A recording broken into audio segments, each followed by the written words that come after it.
Hey, good morning, everybody. It's Dwayne Marino in the not too exotic location of waiting for an elevator at 5:30 in the morning in my hotel in Toronto.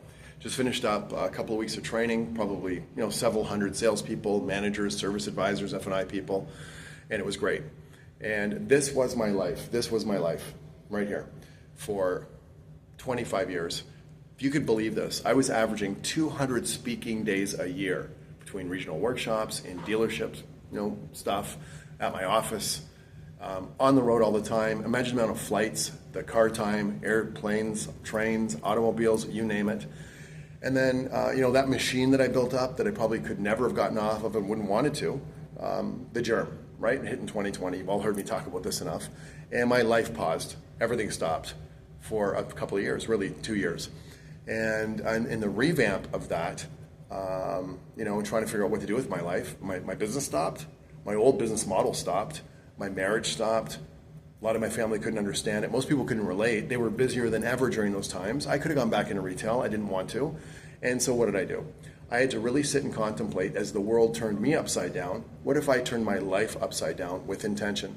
So what I ended up doing was, with a lot of hard work, forming some new relationships, servicing some new businesses, and instead of leaving Canada to travel abroad to vacation, I decided to move abroad and travel back to Canada for work. So I do from 200 live speaking events a year. I don't go to dealerships anymore. I don't train at my office anymore, depending on the size of the group.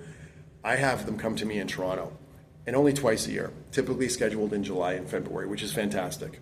And I had to flip. And I don't really, if anybody can really relate how hard this is after a 25-year business model, what you've been doing, and your clients used to that. I had to flip from this life right here of going to my clients, of them coming to me virtually. So I'd move, and I decided to move to protect myself from future things that could happen, from a business that was 90% live and 10% virtual to 10% live and 90% virtual. I literally turned my entire life upside down, personally and professionally. Once you're through things, you're looking in the rearview mirror, you sometimes wonder, could you have done it differently? You're making the best decisions you can at the time. When you're going through it, when you're going through hell, my friends, you don't put your foot on the brake. You can't. You hammer the gas and you go through it as quick and as hard as you can, because the only way through it sometimes is to it. It's straight at it. Anyways, if life is throwing you curveballs, all you can do is try to hit those curveballs, sometimes catch them. Sometimes you're going to have a foul. Sometimes you get a home run. But my friends, you got to keep swinging. Just keep swinging. I'm Dwayne Marino. There's my lonely little situation, getting on the plane, going down south, going back home down south to Costa Rica. And my friends, take care. Great selling, and we will see you soon.